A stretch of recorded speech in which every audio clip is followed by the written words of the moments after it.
আলোচনা করব বাংলা বিভক্তি এবং ইংরেজি প্রিপোজিশনের মধ্যে যে সম্পর্ক আছে এই সম্পর্ক নিয়ে।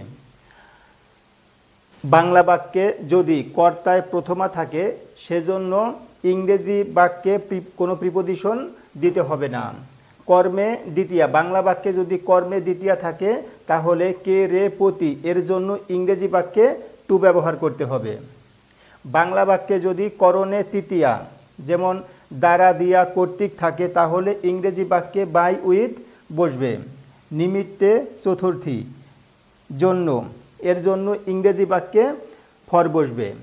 মোটামুটি কিছু সামান্য পরিবর্তন ছাড়া এগুলোই বাংলা বিভক্তি ব্যবহারের সঠিক নিয়ম। অপাদানে পঞ্চমী হইতে থেকে চেয়ে এর জন্য ইংরেজিতে হবে ফ্রম দেন।